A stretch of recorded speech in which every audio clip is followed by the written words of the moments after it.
Okay, so we've got a lovely artist arrangement because obviously we are all artists, so it's just a really, really nice thing to do. And you can set up anything like this, any of your favorite materials and just set them up and paint them.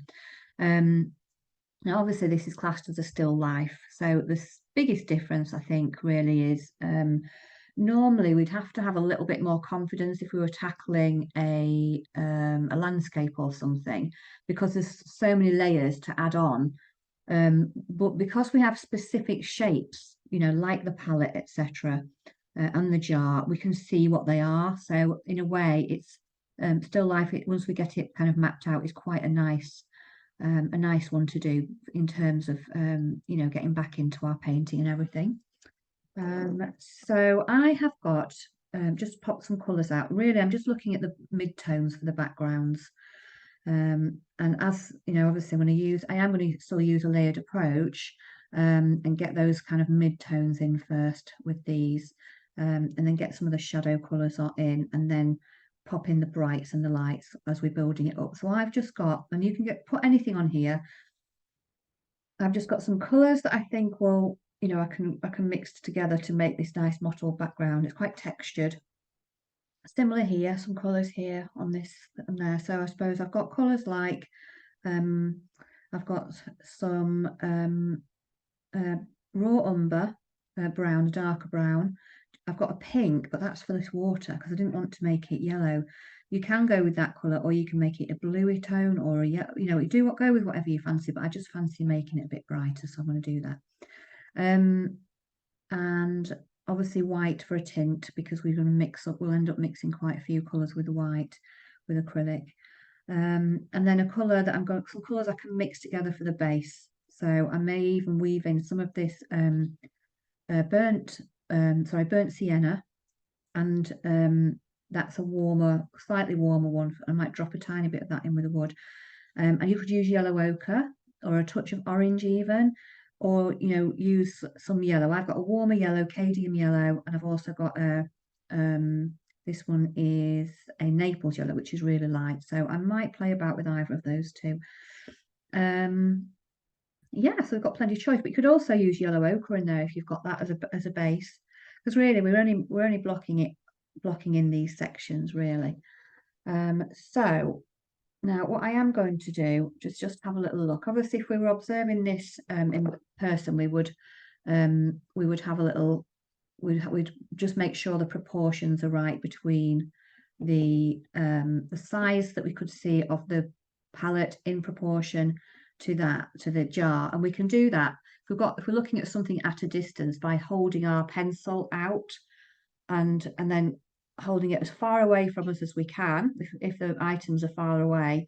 And although it might look like this big when we're holding it away, what we can do is work out proportionally. The jar is that big, the palette is that big, so we're still getting a proportion in our pencil. So we might say, well, the jar's a third of the palette, or or half of the palette, etc. So we can do that, but obviously we don't need to do that because we're working from a picture.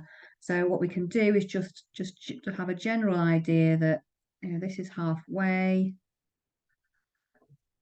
this is halfway that way. So we've got these quarters. You can be really specific if you want to pop a little grid in to help you draw out some of these, you can, or you can just do it by eye. It's up to you. Nonetheless, it's nice to know that, just above our halfway line, we have the palette coming in and then it swoops round almost. What I might be inclined to do is pop a little marker near the edge of the paper near the bottom to know how far out I want it to come. Where I think it should start up the page here, and then the bottom, the lowest point of the palette as well, and then maybe in this corner here I might just pop there. Now I'm going straight in with the biggest item because it's just easier to pop in when you're doing still life, the biggest thing, or as the central item and work outwards. As long as you know, and you can put a marker for the very top item and the furthest item, just where there's a few marks like this, then that's absolutely fine as well. So I'm just going to remember that that's the halfway line and get this top of this palette coming in. And it comes quite a bit into this this top quarter up here.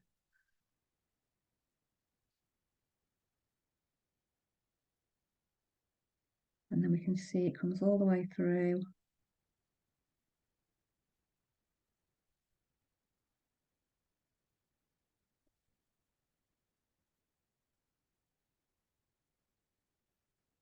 Not quite perhaps as far down as I've made it, but that's okay. This is where we adjust doing the things we're doing from the first marks we put. As long as it's a general idea and it's not going to, like, half of it's missing, purposefully missing off the page, that's fine. And then just sweeping this round with the shape. And again, if you've made a little bit of an error, it doesn't matter. We just kind of correct that. So I'm looking here, still looking a little bit off the shape there.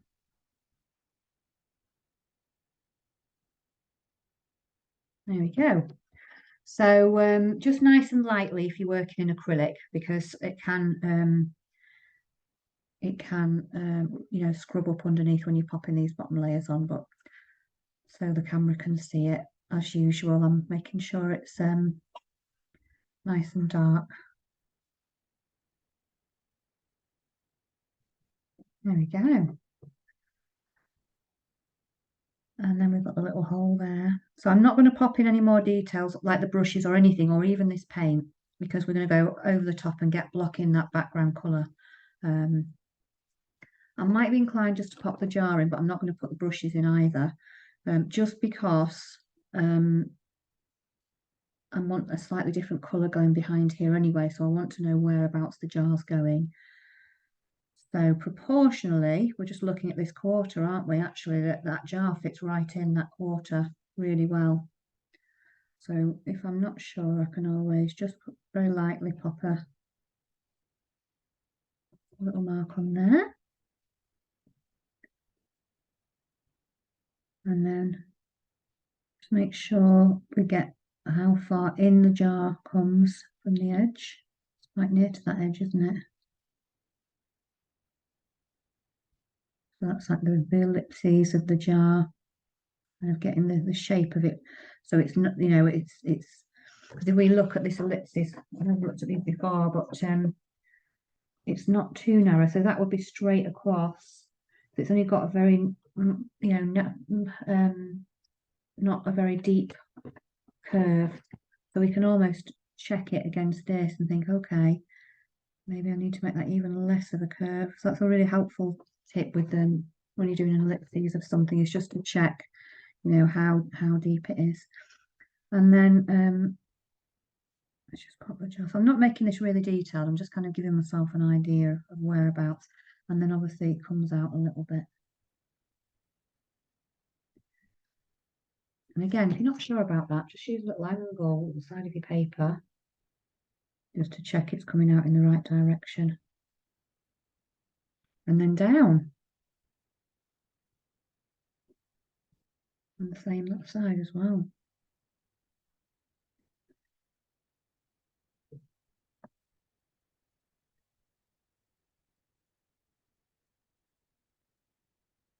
Yeah, great.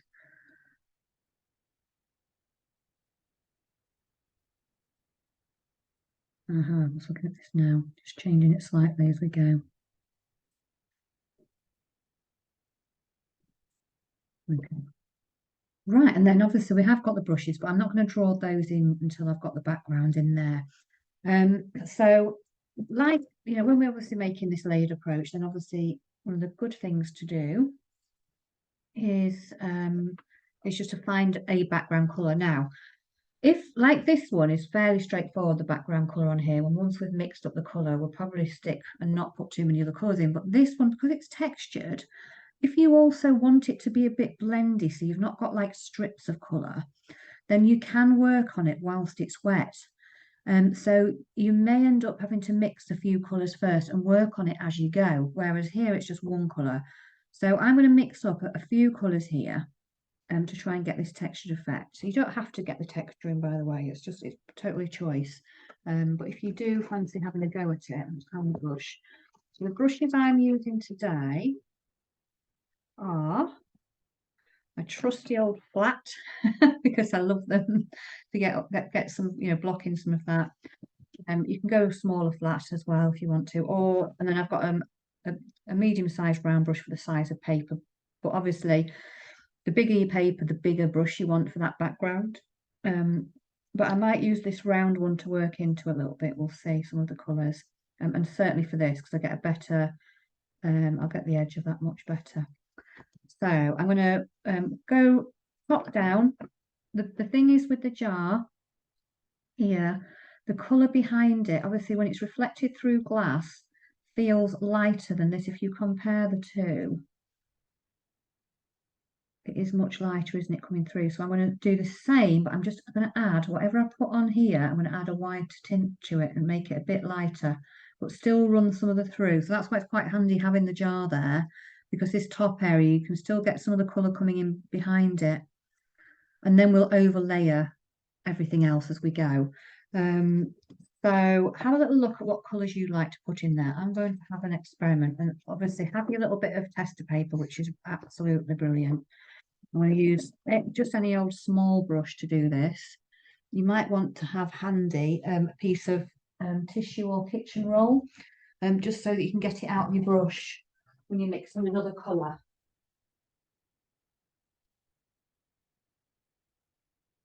Just trying to find mine. There it is. Okay, so I've just got a bit of tissue there. I'm just going to, clean it up in between. And just keeping an eye on your water to make sure it doesn't get too dirty so you can do all of it. Right, so let's have a little look at those tints. I'm looking here, mid to dark.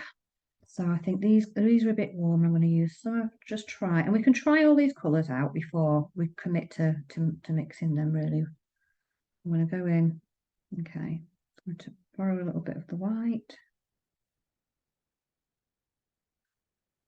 Yeah, so that's still quite bright. So what I might do is just bring in a bit of this Naples yellow, or if you don't have Naples yellow, you could use some ochre instead, or you could use yellow ochre, or you could use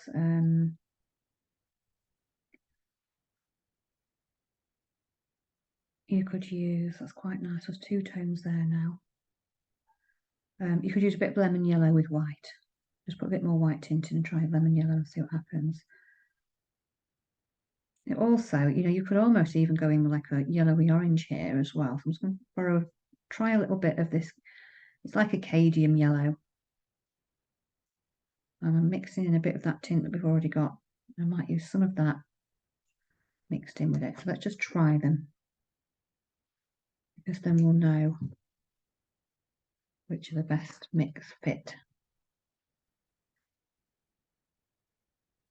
I'm almost kind of mixing a little bit at one side and a bit at the other side, just so I can try all these colours, because I want a few. And I want a contrast. I want a dark one. I've got some of these dark ones, so I'm going to go in with, this is much darker. I'm going to use a combination for that of just a tiny bit of this warmer brown, but burnt sienna, and then I'm going to bring in a bit of a tint as well.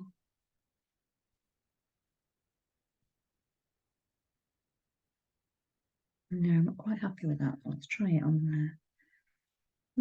Looks okay for the lighter version.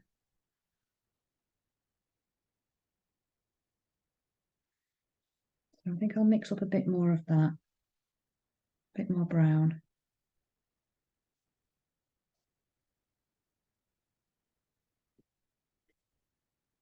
And we want it so it goes on when we're testing it. We don't want it to be dragging. If it's making dragging marks for the base, that'll be too difficult. Okay.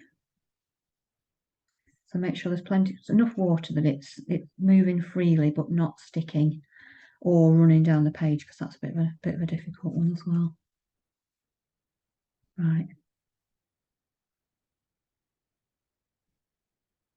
Make that a bit darker again, I think. Right, so I'm going to take a bit more of a dark and mix half of it this side, so we have got a darker tint as well to pop in. So we've got all sorts of colours. When you're happy that you've got the ones that you want, we'll start popping those in. I'd save your lightest to put over the top at the end if it was me. So I am just going to mix up, get that colour out, mix up a little bit more. Let's get this out of the tissue.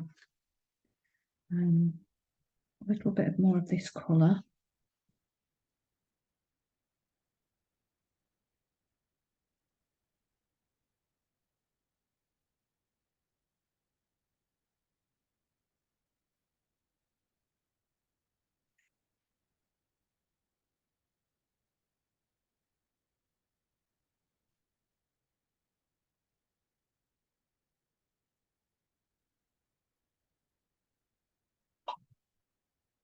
Popped a little bit of that Naples yellow in there. That's the highlight, so I'm happy with that.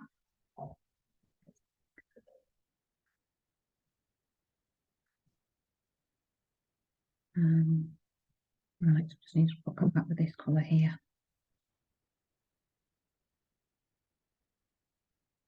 I think that's probably fine with those three.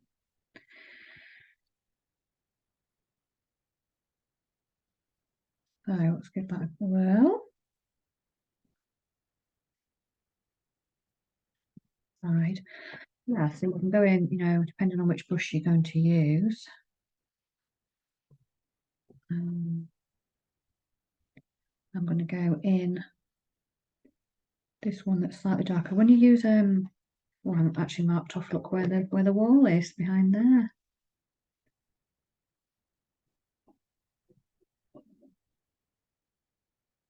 And that it just goes naturally behind there, doesn't it? Yeah. So when you use a flat, the beauty of a flat is you can get those kind of draggy textured lines anyway when you're doing it. Just bring it all the way across like that, and it's naturally just happens because you're using these lines in it. So I'm going to do that. I'm going to pop these in. So I'm getting a good coverage on the background, but it's still remaining, still keeping some of those shapes in there, which is what I want. I'm going to bring it just in there.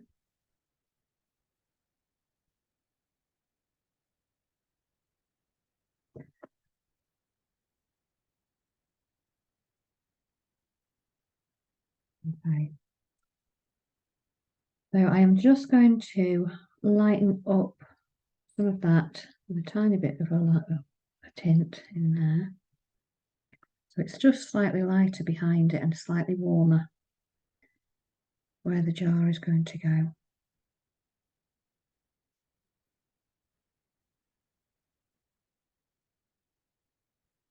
And I didn't have to go all the way down, but I've just have for the moment.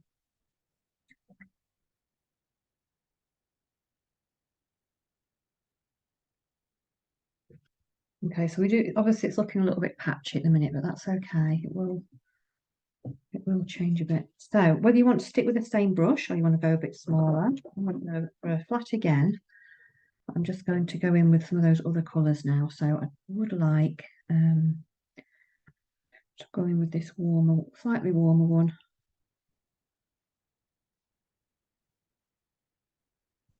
And I'm just kind of pulling that through where I feel I would like it. And again, when sometimes we get a bit hung up on our backgrounds, but they just become part of it. So we needn't worry really about it. Whilst we're focusing on it now, it will change.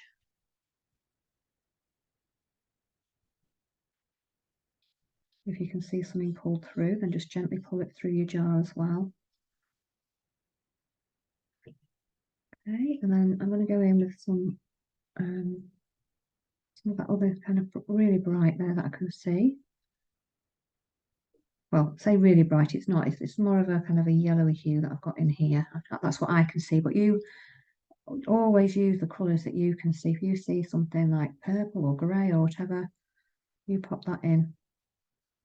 That's how we see things is very, very important to us as an individual, and always encourage you to put the colours you can see in. It's so important.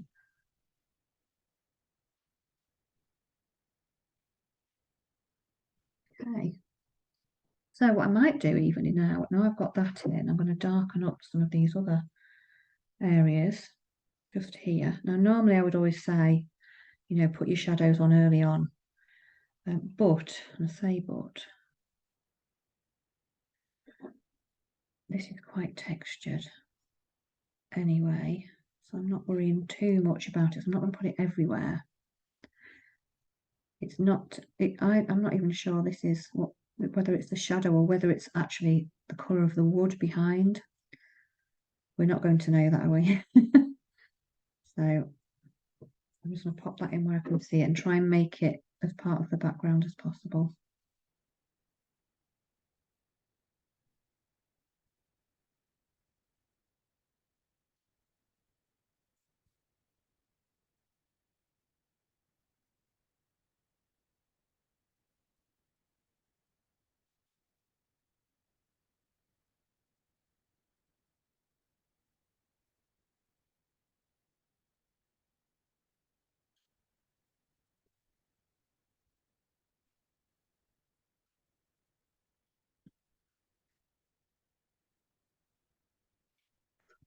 There we go. So we're just kind of getting some of those in. Now that's gone a bit dark at the top, so I might just, this is what the beauty of acrylics is, because we can just then, you know, if it is, just kind of lighten it up slightly.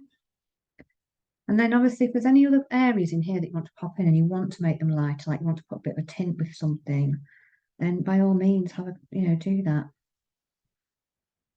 You know, we can go over with some areas that might be a little bit, catch the light a little bit more, that you can see behind or to the side. We do tend to finish up with those bright lighter ones, but it's your painting, you can interpret it how you want to.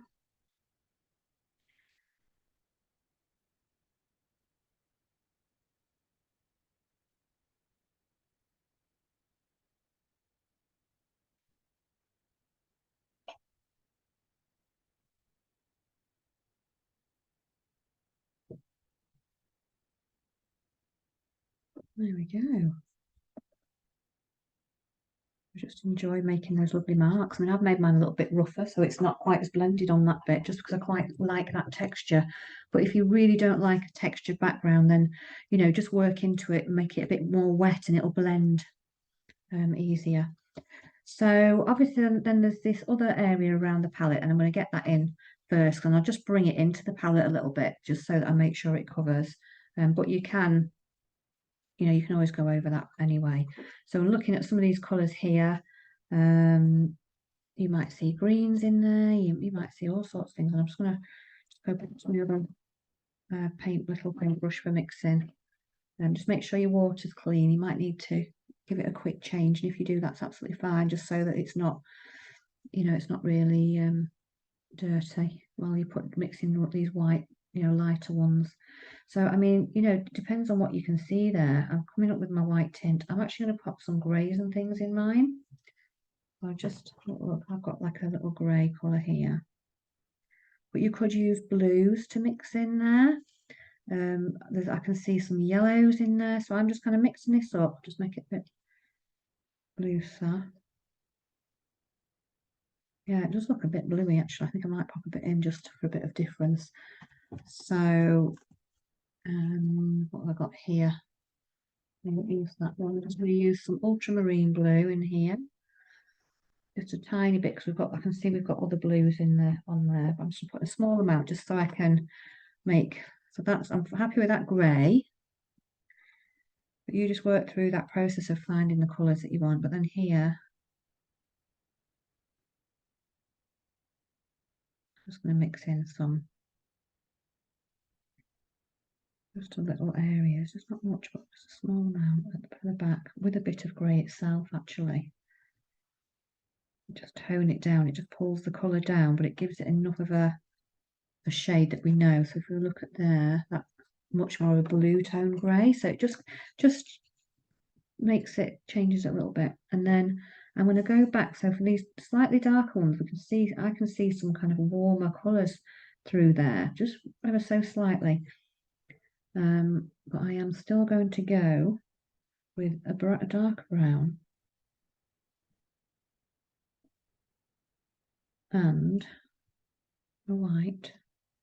But you know, it's just all just experimenting with what you can see there. There we go. And I might even just pop a little bit of blue into that as well. All we can do is try and see what happens. Right, that's gone a bit too blue for me. So I'm going to pop a bit more brown in there. And then I'm going to tint it off a little bit as well. It's still a little bit too harsh, and I think I'm actually going to pop just a touch of yellow in that. Okay, I'm happy with that now. Try that. Okay, so we've got a good few little different colours there to try. Because it's like a wood grain, isn't it? But it's like a grey wooden grain in there. It's really interesting. So then I'm just going to start to weave those colours in a little bit. I'm going to put my darks on first this time. And then I'll weave those. I'm going to go in with a very small flat brush again. So I'm going to pop my darks in first. Just so.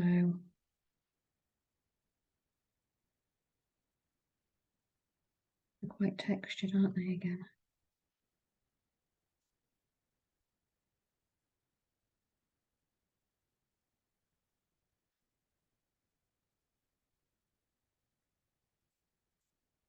And we're just mimicking what we can see, really. That's all we're doing.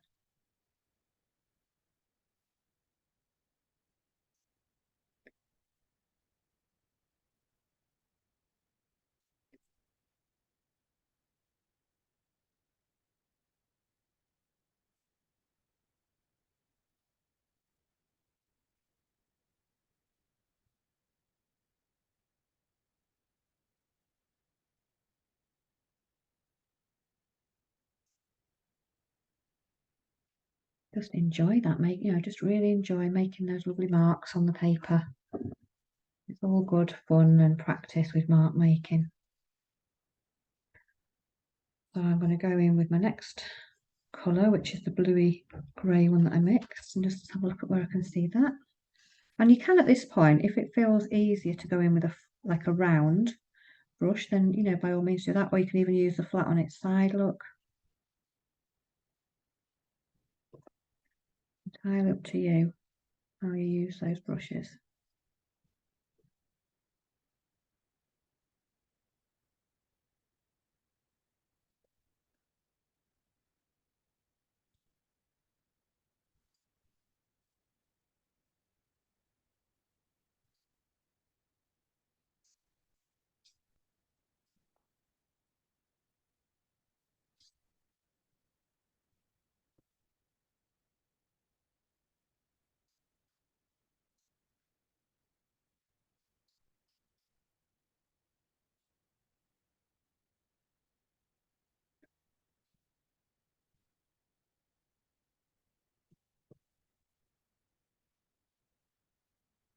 There we go. And then I'm just going to finish up a little bit with some of the lights. I've got that light grey, but you can pop anything you want on there. Just to weave a few of these colours through.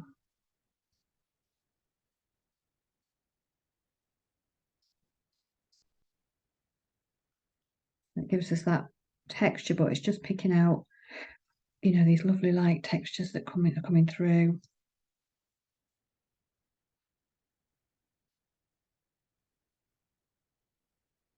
It's quite nice to let those colours come back through there. Show through, through the little bit of the light that we've got.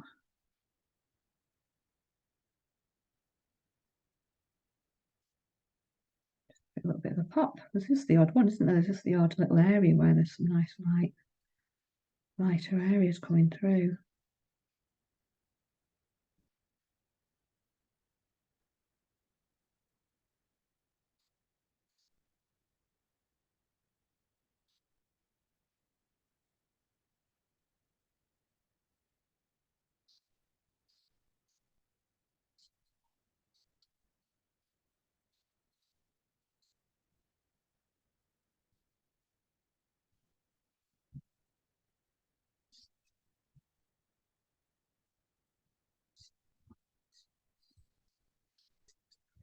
There we go. So I think I'm going to just pretty much stop there. I'm quite happy with the texture, result of the texture for now.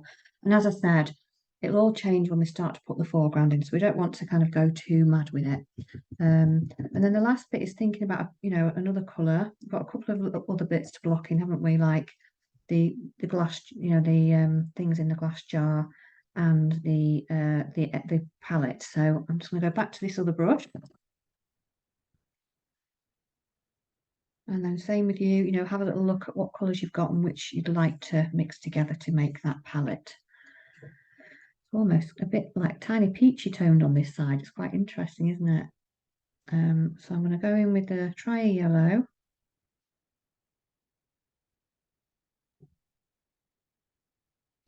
I'm going to go for a bit of Naples yellow in there as well.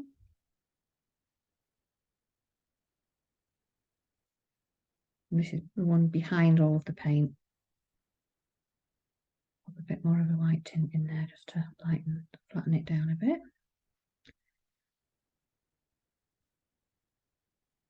Now you could try a little bit of orange in there if you wanted to, if you want to warm it up a bit, or you can see what happens if you put a bit of ochre. Ochre would be a really good colour to put in actually, but I'm just going to try and use the colours that I've got here. So I'm just going to put ever such a tiny amount in. If whatever colour we use, it's a brighter colour. So if it's like a brown, you want minimal amounts in it, otherwise it really overpowers. I'm not seeing too much change on in that. I'm going to try a bit more.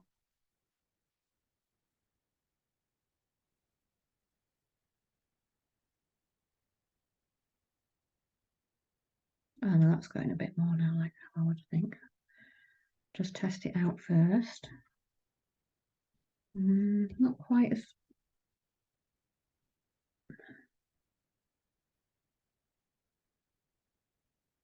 Well, it's warming up a bit. There we go. I think I'm going to be happy with that now, but let's have a little look. Ah, that's it. That's warming up a treat. So I might put... And this is what I was saying, just one step at a time. Otherwise, it can really... You can end up with a palette that's just so overwhelmed. Just put a bit more of that yellow back in there. Right, I think we're getting somewhere now.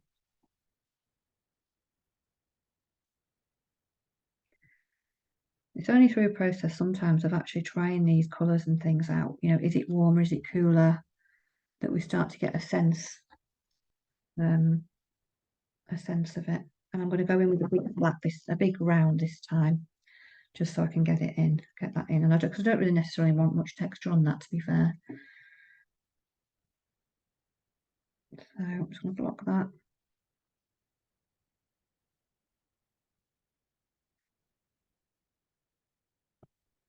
I could warm that up a tad more, I think. I actually need a bit more mixed up, to be fair. Try again.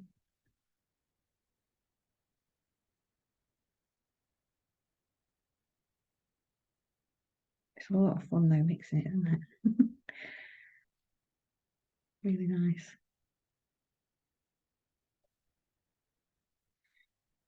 The good thing is, once you've mixed it, you remember what colours you put in there. So that's the nice thing about it.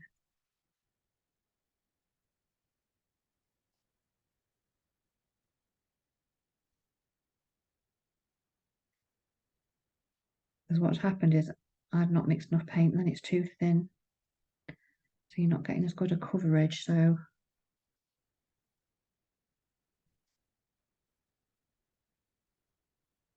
let's try that again with a bit more loaded. Oh, that's better. That's much better. So it still needs to be thin enough to go on, but not so thin that you're not being able to cover it.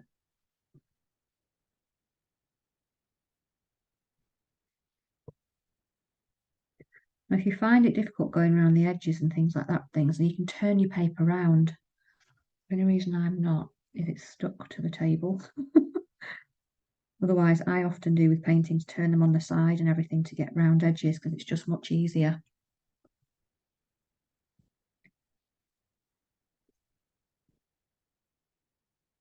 I think it's one of those things a lot of people who are left-handed have had to learn to do when they were at school, because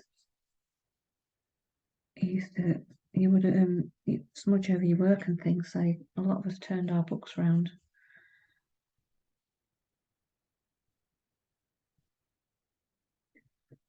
Now, obviously, we'll have quite a few things going over the top of this anyway, won't we? We'll have like all these lovely paints. But we're just getting this nice background in. Doesn't matter if I go over that hole there because it's going to have paintbrushes coming out of it anyway. So yeah, just keep blocking out all of that you can see, and then we're getting well on, aren't we, with a lot of this is blocking out, but it's quite nice to do that. And as I said, you can see the shape really clearly, so it makes it easier. And what we've done is quite a lot of the work, what I would consider work, by putting in the textured background anyway to start with. We've put quite a bit of time into that. So less will need to be done on that. Then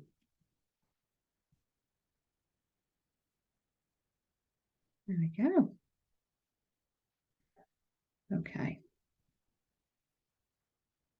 So the only other thing before we start putting shadows and things in that I would be thinking about doing is like looking at this jar and what colour you want the water to be. Whether you want it to be muddy green, that's fine. If you really think that looks really realistic, water is muddy, that's okay. I'm going to go in with a slightly different colour just to warm things up, and I can't quite decide whether I want to go in with pinky colour or a blue. I think I've changed my mind. I put pink out. I'm thinking I might go for a bluey colour. So I'm going to do that. So what I'm going to do is mix up, so it won't be like a pure blue because it will still need to be a bit muddy. But what I can do is use one of these kind of muddy-ish backgrounds that's still damp. If yours isn't, you can just add a little bit of brown to it or something if you want. There we go.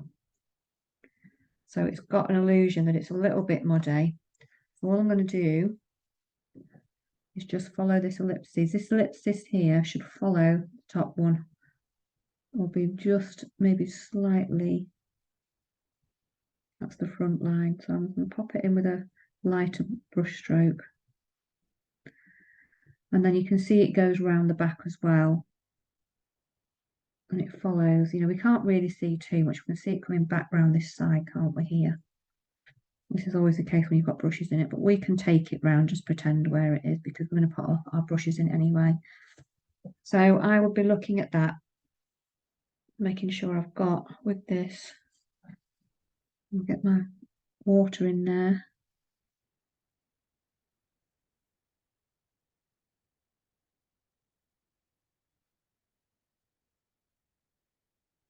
Gets much darker at the bottom anyway, but we'll look at that when we do the shadows.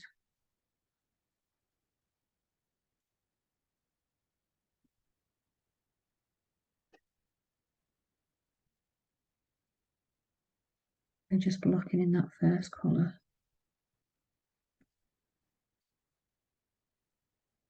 You probably want to make that quite blended because it's water. It doesn't have many ripples or anything in it.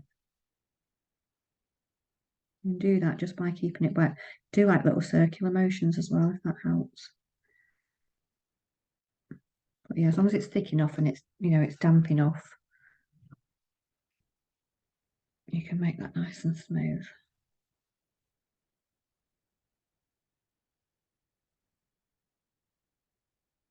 And then inside at the back, it's a little bit, actually looks slightly darker, so I'm just going to add a tiny bit.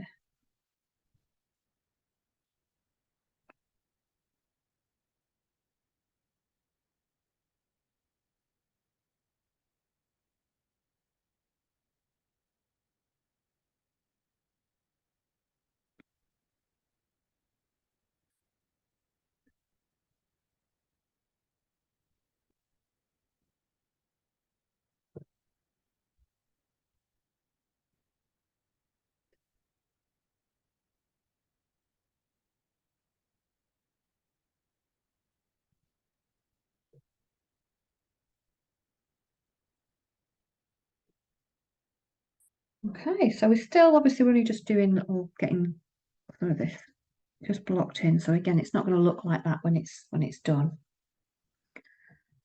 We've got things to pop in there, but just to get the block get it blocked out. I think I will just take a pause there just to see how, everybody's getting on.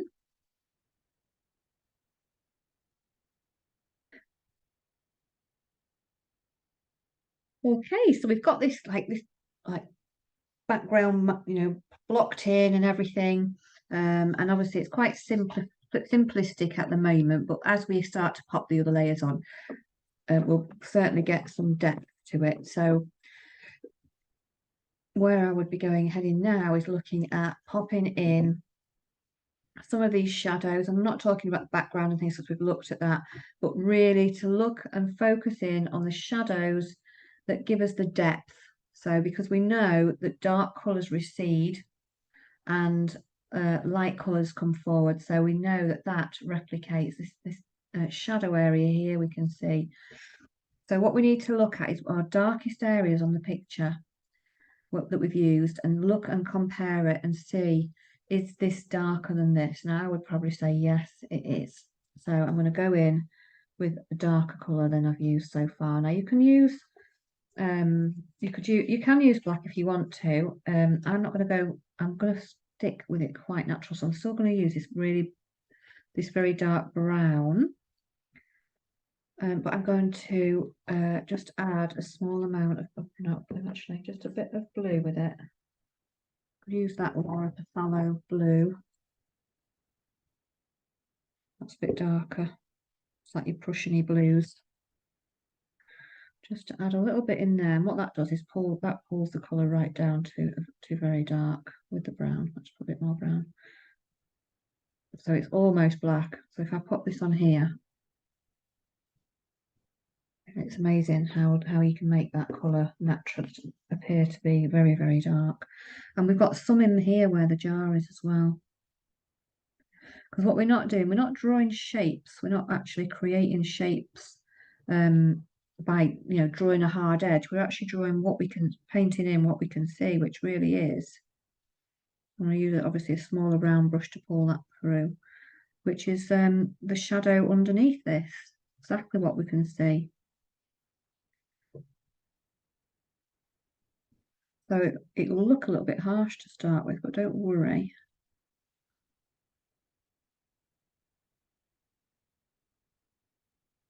It kind of blends itself, doesn't it? Blends itself into the bottom of that jar a little bit.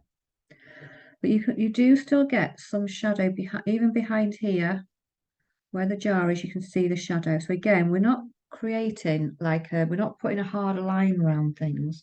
We're literally just putting in the shadow that we can see, and it just so happens that there is some behind there. And then if we look again on there might be less, maybe just a very small amount there. It might be a bit broken up as well, so you might not be able to see a big hard line, but it's creates enough of a shadow that we can see it. And then obviously we've got the behind here, we've got the wall, haven't we?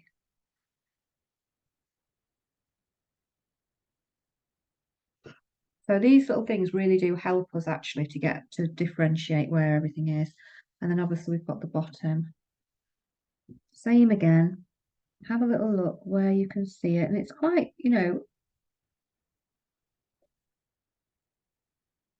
it's quite a deep shadow up this end.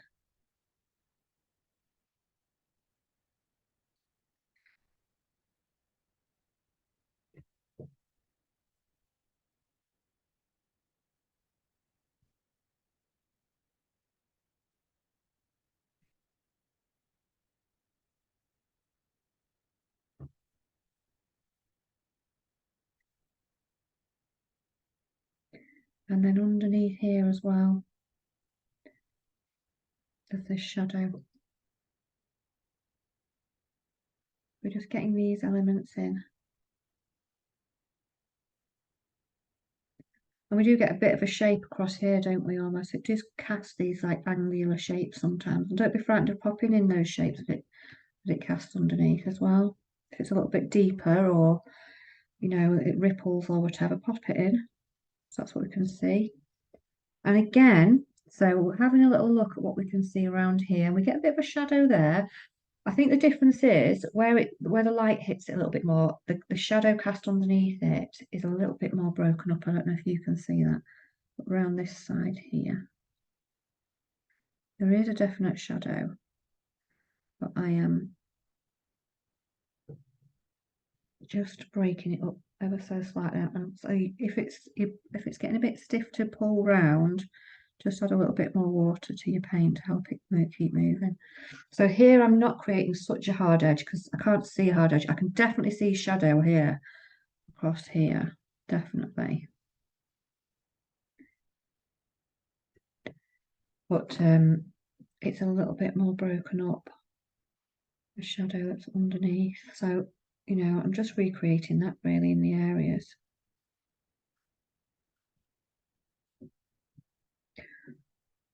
And then it doesn't feel quite so, you know, quite so harsh. So here, it's not really as dark. If you look at this and this under, that's not as dark. But what I might do there, because there is still some shadow up the top here, is just thin it down, right down, so it's a bit more translucent as well. Just have a little look. Yeah, I can see some up here. Still a bit too dark. That's when I thin it down again, or you could pop a little bit of grey or something in it. So we still know we're getting some shadow, but it's not, you know, as harsh as it is here. And you can almost, you know, wet your brush a bit while it's still wet and just kind of move that out a bit, blend it a little bit in with your the paint in the background look. And the same here, if there's anything you think, oh gosh, that's a bit too like linear, then just go in. Some of those are a little bit like they're going out that way, aren't they? You know, across the page.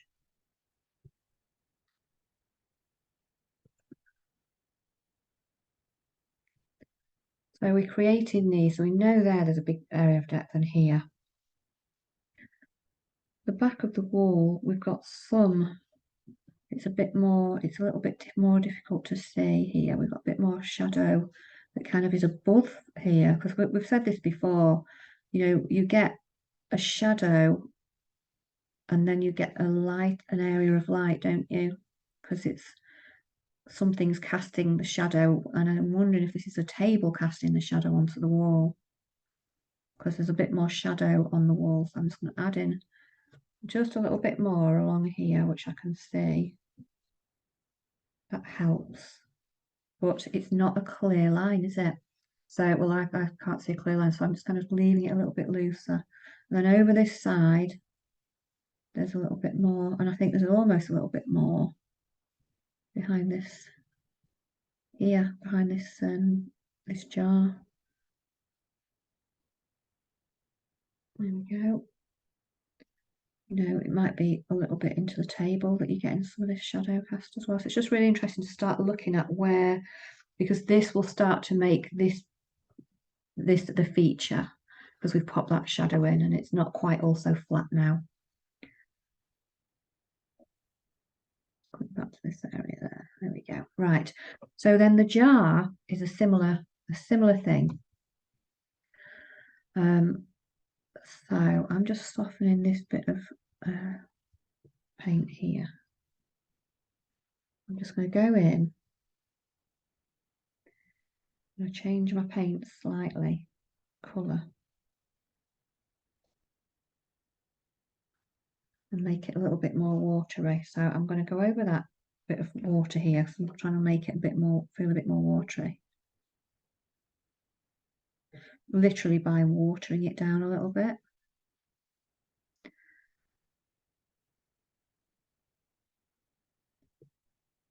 So I've got quite a thin layer of paint on here now.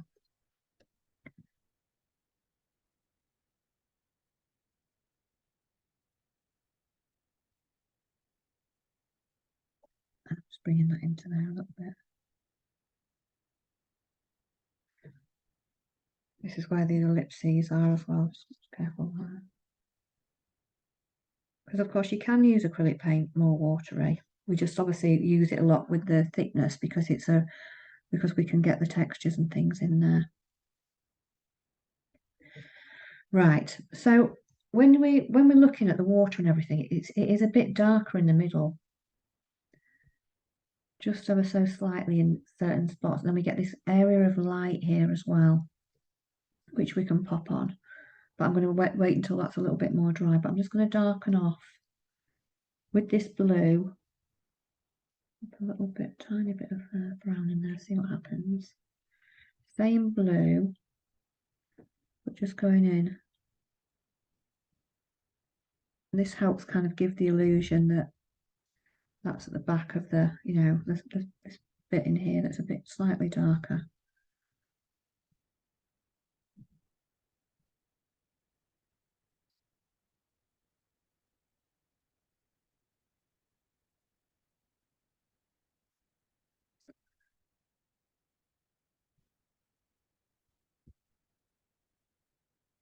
Which we'll be painting over anyway, to be fair, with these brushes, but it's good to kind of get us a position in there with them. And then when that's dry, we can bring in some of those lighter areas.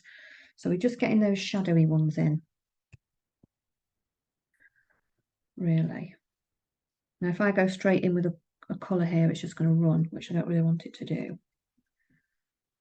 So what we can do is have a little look at the jar. So obviously we've not got a big hard line here, have we? We've got the edge is a bit light, but that side is where we get more of the shadow.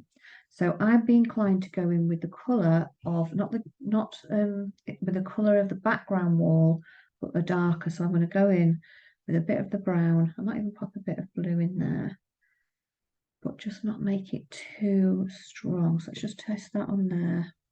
I think that'll probably be okay. And then just very carefully where you can see, I want it to be able to move easily, so I'm going to make it a bit more watery there. This is a shadowy side that we can see on there. So I'm just carefully going in with that. And then I'm going to almost pull a small amount of that colour, make it a little bit, less sharp.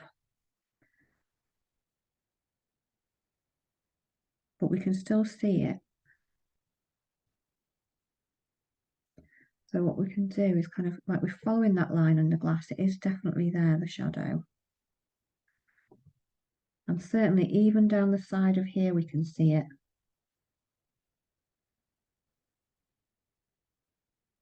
Get these shapes, don't we? Because we know this, we've had a little look at doing glass before.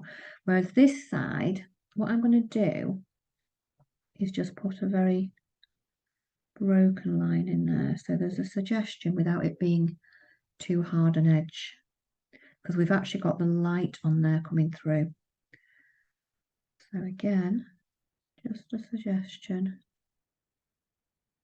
And you can pop the bumps in the jar as well. Again, we can't see them perfectly, can we? We can just see some of them.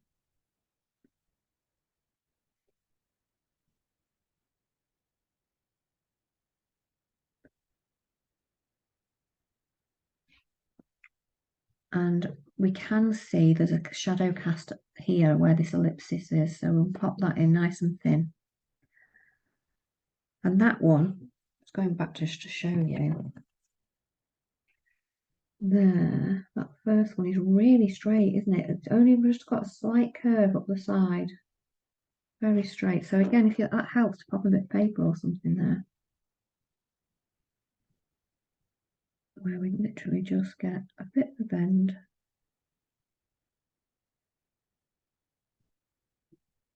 Just helps sometimes work out, where these should go. So I'm just going to make that a bit more definite because I've made a little bit of a smudge mark, but that's fine because I want to paint between it anyway to let the light bits in. So that's that one there. And then we've got a gap. So I'm not going to do anything else until I've got the paintbrushes in there, but I am going to just pop in the next little bit that I can observe, which follows that line round really. And then we have got the very top of the very top, and again it should follow the line round. top of the jar. And we can see there's a shadow there. There's other colours on it as well.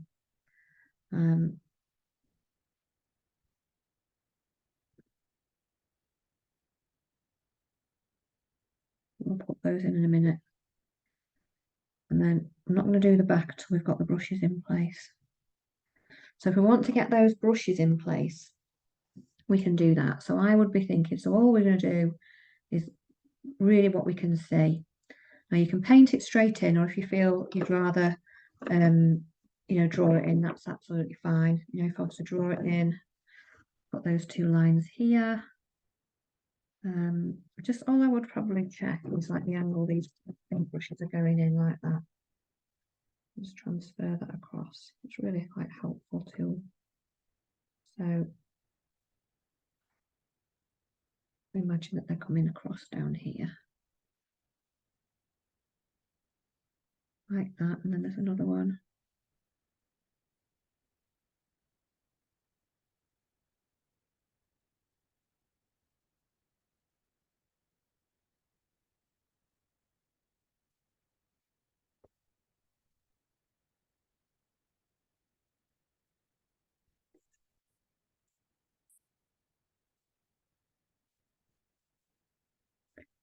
And then that one goes behind. So it's just looking at what goes behind and what's coming up over the top. So we can see that that one's kind of crossing over the back, going over the back with that one.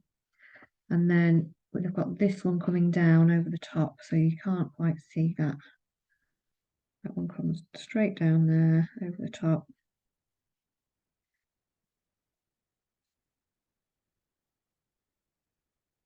There we go.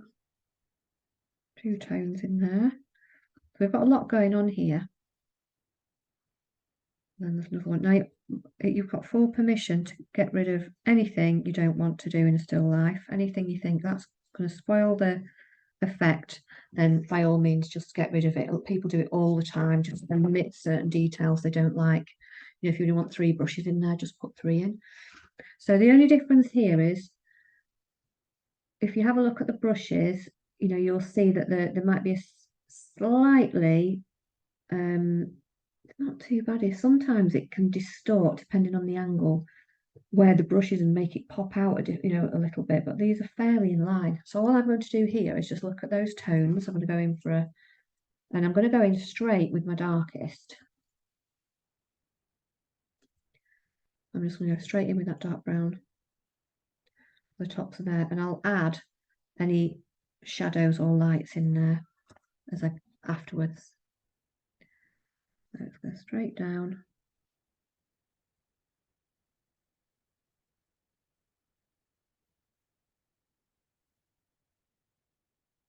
And if you look, you get a little bit there of a shadow on the outside. So I want to make that go straight down that shadow so we know it's not it's a bit of a curve, isn't it? Curve there, and then there's a very slight curve there, which is where it comes down. It's really interesting, isn't it, how you get these shadows in the glass. And then we're following the direction of that brush. So keep following it down, ignoring where that shadow is because that's the distorted version. Although we have got a bit of a you know, a darker colour here where we can see. And then keep following that brush down.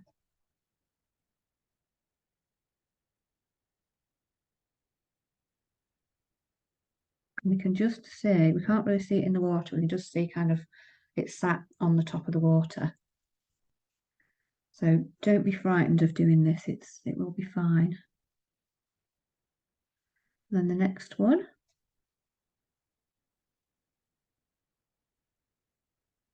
This one in. Again, we've got this bit of shadow coming out here, so we can't quite see what's going on behind it there. We just get a bit of a shadow cast in the middle on there, on that bit of jar. And then again,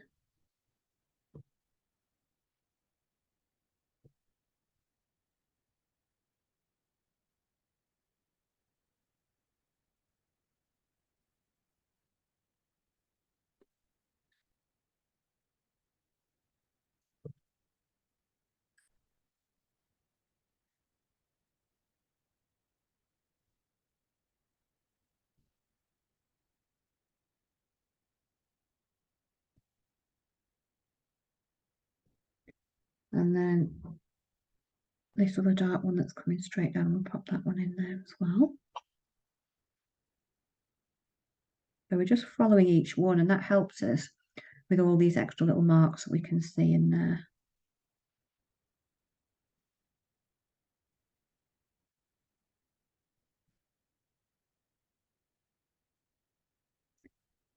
And then that goes a bit lighter, doesn't it, once it's in there? So we can see any more things here. Well, there's just a little bit of a kind of a mark on the jar there. And all these little marks that we're putting in just all kind of build a good picture as to what we can see. So again, I'm going to go straight in with burnt sienna itself here for this other brush, or you go for a reddy colour, it's up to you. I suppose it's got a bit of red in it, that, and then that one's got a white tip, but I'll put that one after. And again, we're going in here, following it down, and then just below there, you don't see much of it going all the way down, but you see the reflection in the jar. And then we've got this going down here.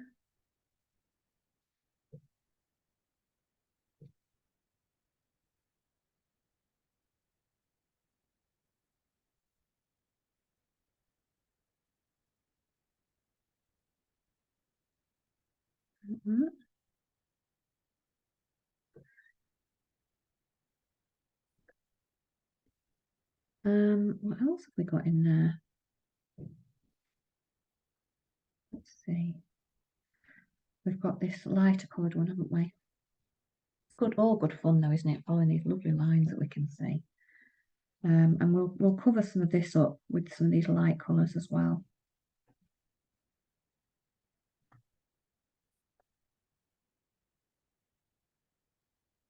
So that's going down that way.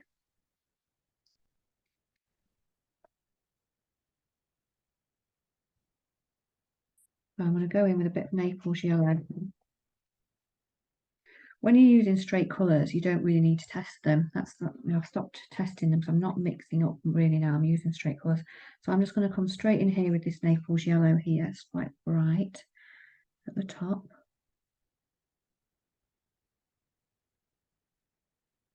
So we're following it down to the top of the jar and then observing what happens once it's in. And again, can't really see. You can see a small amount there. And then it's a bit darker, isn't it? So that's the other thing. It sometimes does get a little bit darker as you mix it in. So I'm just going to add a tiny bit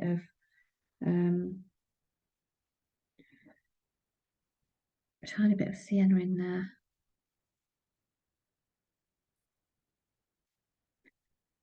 Popping that in. We can see it.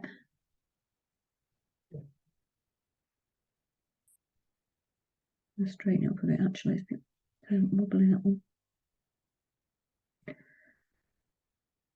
Pop that in there. It comes over the top, doesn't it? And in. So you can see how far they come down into the water as well. It's quite nice to observe that. And then we've just got this kind of yellowy, orangey yellow one. I'm just going to go in with a cadmium yellow and a bit of the sienna. So I've used quite a few similar tones in here. So you can do it with a limited palette, but you can mix other colours in. This one goes at the bottom of this.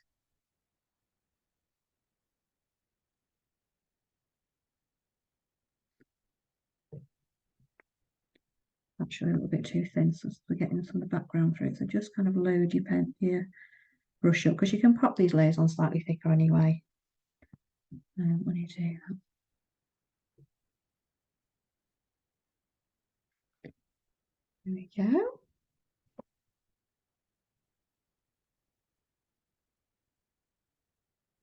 We're just building this up. It's really nice. So again, if there's any dark shadows you want to pop in, you can pop those in really carefully. You know, you might want to put, there might be a really shadowy side on a brush. And by all means, pop that really shadowy side in.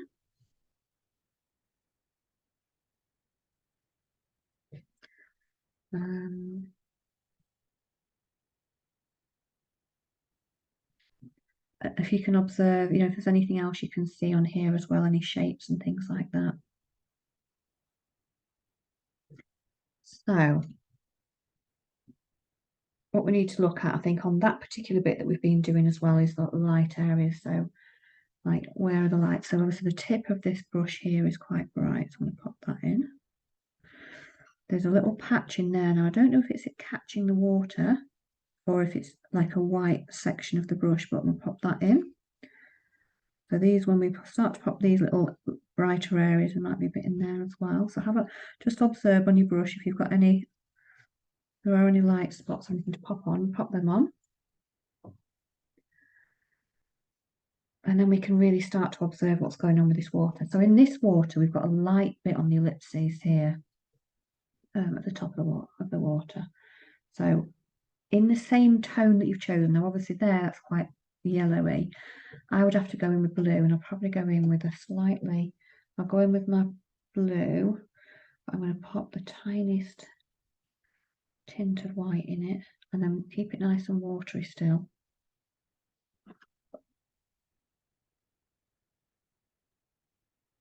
But just bring that in. It's the light catching the outside of it.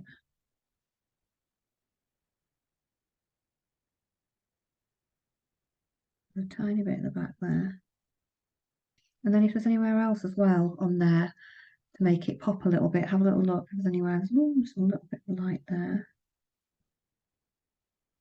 This is where we're adding the touches that we can see.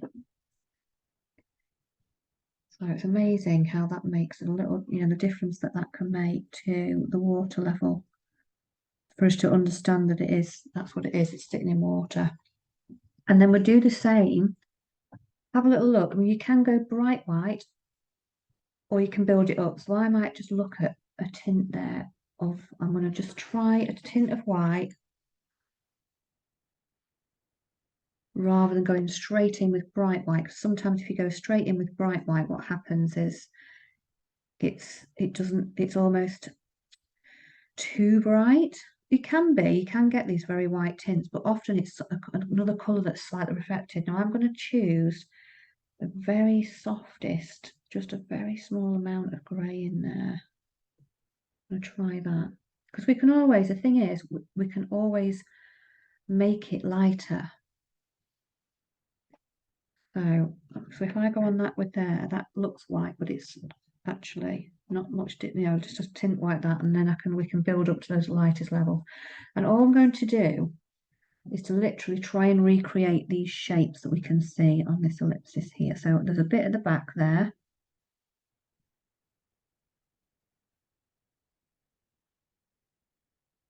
There's a bit on the top here.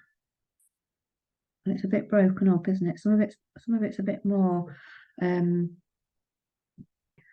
it's a bit more of a linear, but then some of it's quite wobbly and broken up. And that's what I'm going to try and do.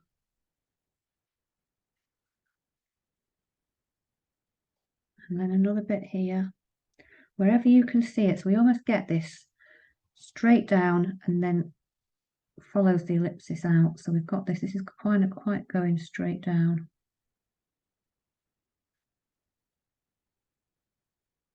Getting a little bit of a rounded shape here and a bit of a straighter following underneath that ellipsis there. Really interesting, isn't it, how it works? But then what we'll see is this bit now. This is becoming like it's following the shape out of that ellipsis there, like this curve. So it's quite angular. Often a lot of these shapes, so it might be a window or something that's reflected in the jar.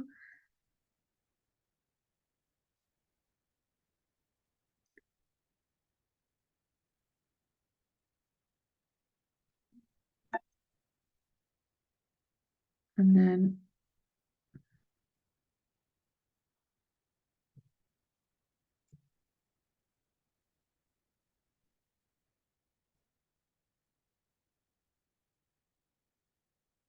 And we're looking at all these little patches that we can see, and it's keep coming down. And you can almost make it, and making that a bit softer. It's almost a bit more diffused as it comes down the glass. So all I'm doing there is just watering it down ever so slightly. Making it slightly more thinner until we can't see it anymore there. So that's all we're doing, is just following the shape of the glass, and the same on this side. So this one here, there's another like little block here. We can create that kind of dome shape. And a small one here on the edge. And then you can start to see it, can't you, how it comes down. Where there might be another one that you want to pop in. And that gives us that really great, sense that we've got this, this is a jar. And it's slightly lighter. If you start to look now here, it's slightly lighter there. So I'm not going to go in with white at all. I'm going to go in with something that's got a bit of colour in there. But just a small amount of, maybe the reflected of the blue. Maybe it'll be, so this here is reflected a little bit, isn't it? Upside down in the glass here, so it's yellow. So I think mine might be a bit bluey. That was what I would expect to see. So I'm just going to put a really kind of bluey tint. Let's see if that'll be, yeah, that's perfect.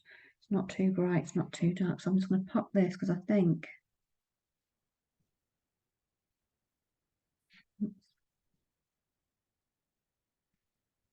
that's what I might be seeing upside down in the jar. And again, it's diffused a little bit.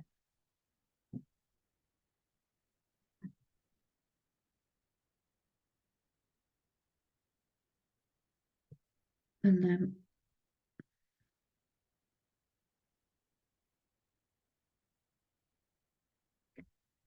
here, you could get to see these, but also there's some lovely shapes of actual paint, isn't there? I love this, where you put the paint brush into your jar and you get on the top, you get all those like little like brush kind of marks where you've rested your brush on it, or you've kind of gone like that on it and pulled the paint off. So you can pop a few of those bits in as well, which are nice. Just like those little bits on that are kind of stuck in, aren't they, really? And that's how you start to get those areas of shadow and the light to work together so that we know it's a jar. So I probably wouldn't put too much more on that. I might, come back to it and think, okay, is there everything I can see on that? The only thing I might put on is a little bit more light colour up here where that brush has got a highlight, just so that we can get a sense of that. But I'm quite happy with the jar. And then obviously what we need to be thinking about then is what we put on here. Do you want to put these brushes in? Well, if you do, absolutely fine. I'd probably put those in over the tops of these. But doing this is really good fun. So because, it's difficult, isn't it, to recreate an actual palette. But we can recreate it by doing what we would do on a palette on our actual painting, which works really, really well. And I would never use that technique anywhere else unless we were doing something like this. So that's the fun. So if you have a look at some of the colours on there, for example, the pink here, I might get some pink. I'll just test the colour first. That's quite bright. So what I'm going to do is just get some of the pink on my palette where I can see it there, and it almost like is mixed in. So what you have, it's almost like the colour down here, that's the pink. So I'm going to pop it on quite thickly. I'm hardly adding any water, just enough to move it. But we pop on the colour onto your actual palette that you want to do. It is fun, like that. And then load it up, because that's what's on the palette, a good old loaded up thing. Pop plenty on, nice and textured. And then what you can do there then is there's obviously been a white tint up here, so just get yourself a good old bit of white on there, a bit further up is where you want to come up to. And then what we can do is just start to literally, as you would mix it on a palette, just start mixing it up and pulling it up. You can even use like a palette knife to drag it up if you want to, or like a flat brush or whatever. And that's what we end up with. It is very literal. You know, you can even leave your globby bits of paint on there. Or, you know, so obviously this is what you would do, isn't it? You'd be mixing on your palette to get these tones and think which is the pink I want to use on my painting.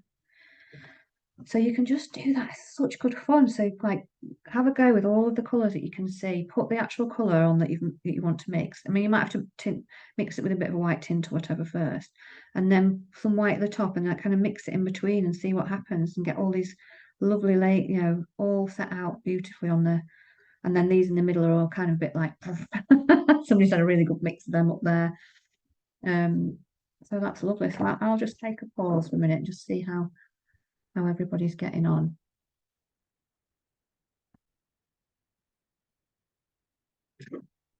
Okay, so you can just do this for all of the colours and things that you can see, or you can add new colours, and just work your way around really. I'm just working my way around this edge just because it's easier. Again, I'm just going to pop on. This is kind of a pinky purple here. Popping that on.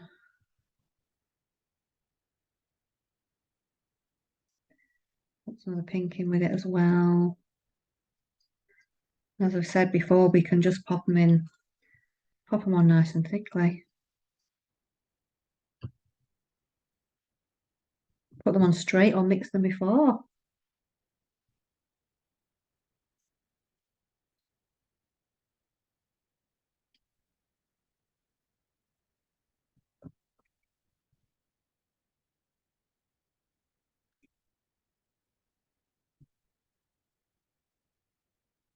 Just a very enjoyable process, really.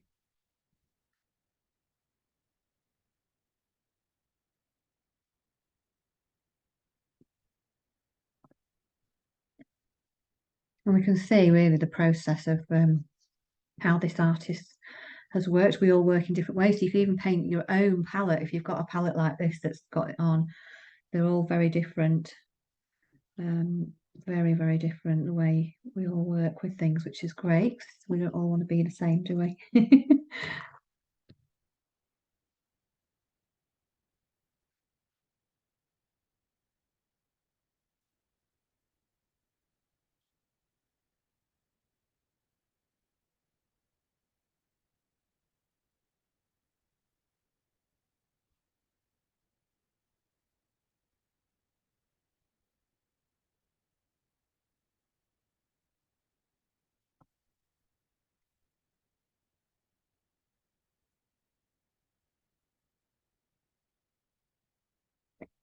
And interesting, isn't it, to see what we actually do when we're mixing colours, because we kind of do like, you know,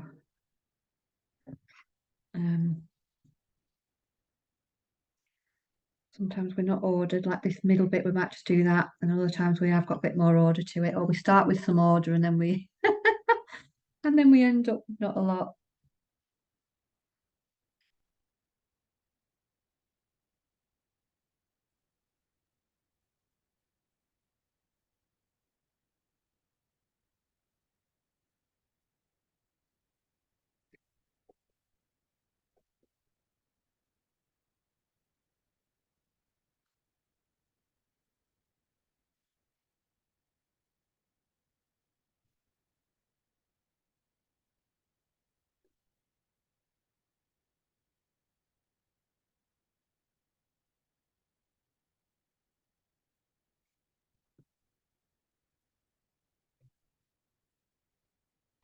It does give a nice realistic finish to a painting like this, though, which is great.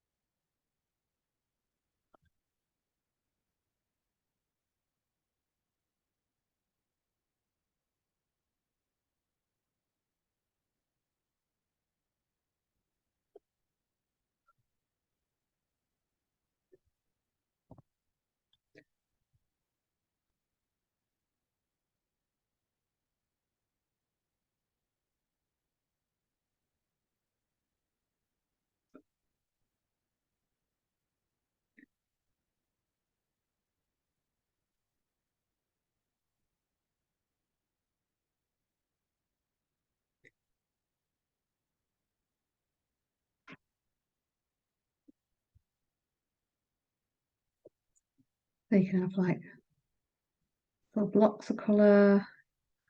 It's a more orderly way of popping it on, but if we use our brush strokes really freely on this palette, it does make it much more painterly and natural. You know, the fact that we're just kind of swirling things on is quite nice.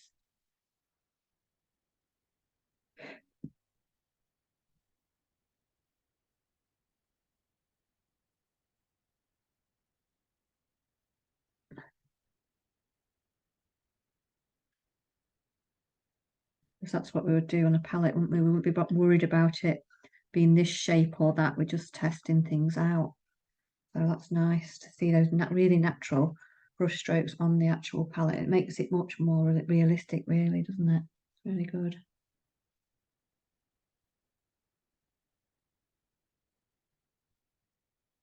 You get splats of paint overlapping here and there, and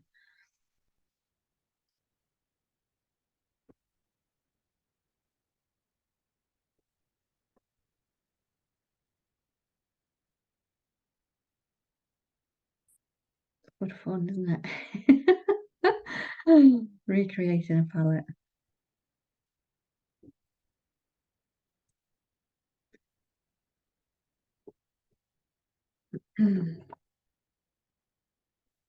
It makes you wonder, what has the person been painting?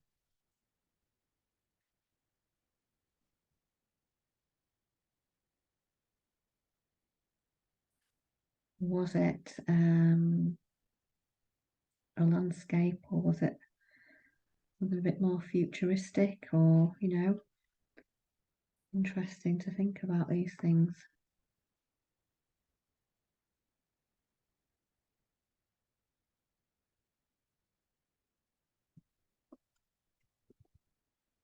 Building up these lovely colours on here,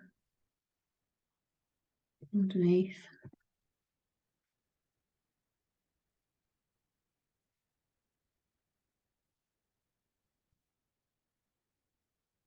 A lot of fun.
And then, once you've got all the colours on that you're happy with and everything on this palette, I'm just going to throw in a bit of a muddy colour here so that we get a bit more muddiness on there, because there is a bit of muddiness, isn't there, on there, just a tad. Also, like, just have a little bit of some darker colour on there as well, because it gives us a bit of contrast. So, once you've got all of those colours and everything that you're happy with,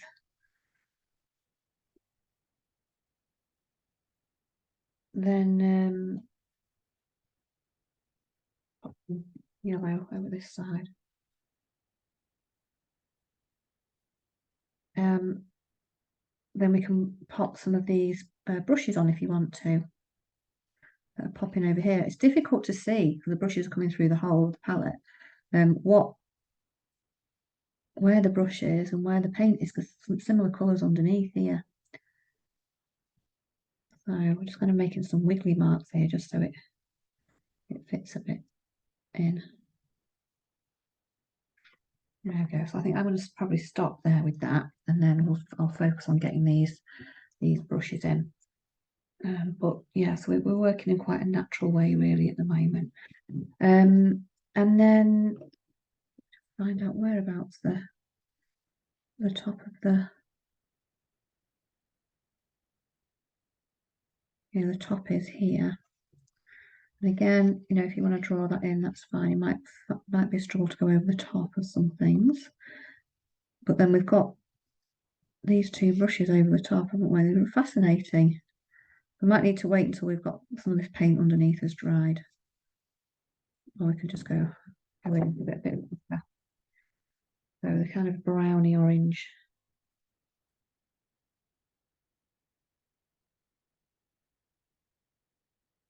Or a reddy colour, whichever way you look at it.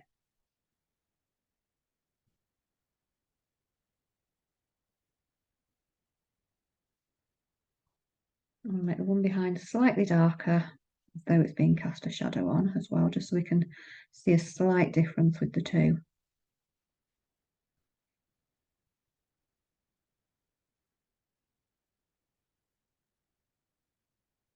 I may even add a tiny touch of a brighter colour in with the mix there, just so that we can see that pops forward.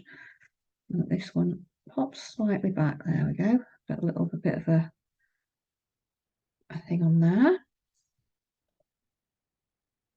And then we do get a little bit of a shadow cast underneath it here.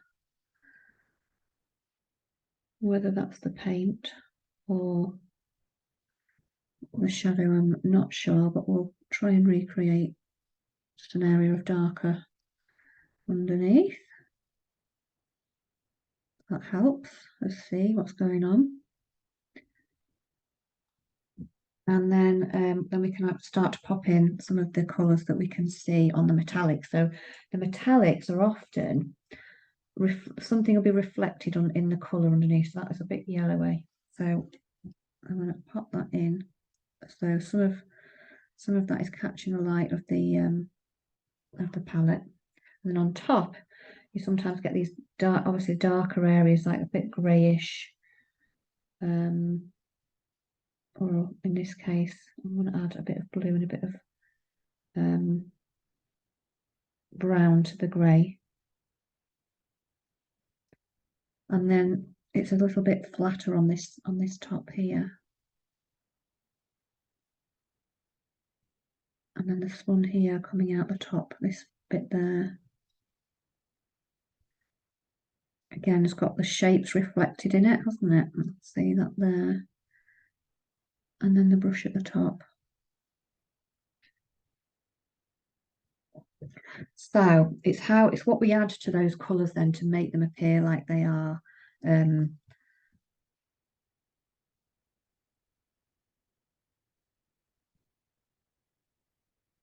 So we'll get the angle of where this little bit of shadow is cast there to show that it's show the curve of the bottom of it there, this little curve, and then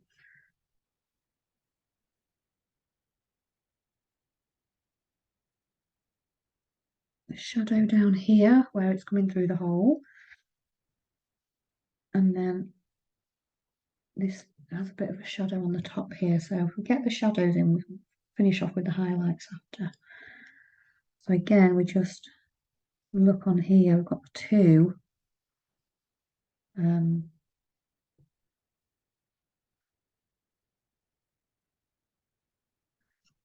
little areas where you get just kind of a bit of a line here, and then on this area as well, there's a little bit more,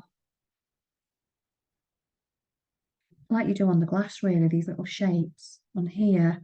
It kind of comes down like that, so that we know there is some metallic in there. So we're just recreating the shapes in the top. So again, let's have a little, let's look at where those highlights now come in. Now, whether you want to go full on white or you just want to make a little tint up, it's entirely up to you. I can see that that's quite bright on there. You get these two little lines on the ridges, which is where the light's hitting them. I'll probably pop those in as white, and then there's another one here. But I think some of the other tints here that we've got in are just a little bit more diffused. So I'm going to add in, what could I pop in there? Maybe like an orangey white tint or a yellowy white tint, just so not quite as intense as the other one. And then we can just look on here. It comes up this side because it's hitting the top of it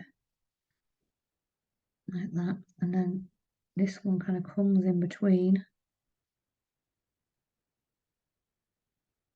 and then again on the top there. It's starting to give us the impression. And then we've got the bristles of the brush. So I'm going to go in with a nice flat brush for this because I can actually just represent the brush just by popping like a simple actual brush mark on it. So I'm going to go in with a white tint and I'm just going to pull it back, creating that brush effect at the end. And then the same on this one, like that, because then what I can do is I can pull, with a thinner brush, I can pull some of the shape into it a little bit more. So like here, I can just pull that, make that a bit more of a solid line at the bottom if I want to do. And then at the top, I can actually add some of the colours. So we've got blue on there.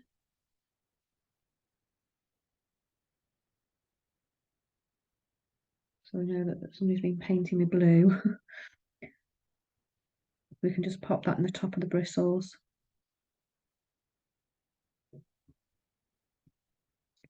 Might go in a little bit bolder actually with that blue.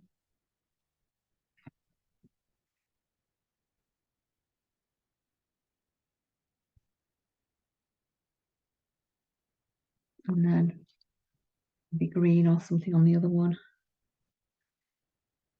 Whatever you fancy putting on it, really. A bit of yellow even on one side. Yeah, so that's our brushes really. Let's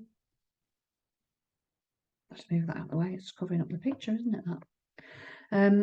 Yeah, so there we go. So I wouldn't do too much more. I mean, you can keep looking to see if there's any more shadows anywhere, but we get enough of a gist that there are two brushes poking out, and we can't really see it that clearly on there. And then you can just have a little look to see if there's anywhere you want to kind of like tighten up. I think I might just tighten up a little bit on this edge around here. So I'm just going to go in with a colour that's not really, really dark, but I just want to get a bit more of a neater edge on there. Not too heavy.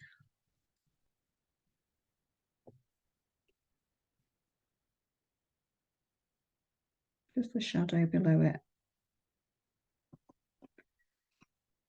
And then I think there we are. So all if there's anything you want to pop back in, it might be on the on the darker area on here. You might think, I want to pop a bit of that darker area back in there. I've not done that. So you've got opportunity to go back and check. So I've just noticed the shadows missing here. And then if there's any other shadows that come between or anything, you can do that as well. Or any other areas, like I'm noticing now water is kind of watered right down.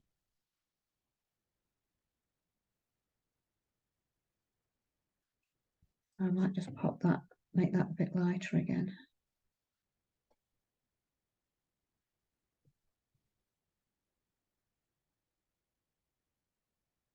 Oops, not like that though.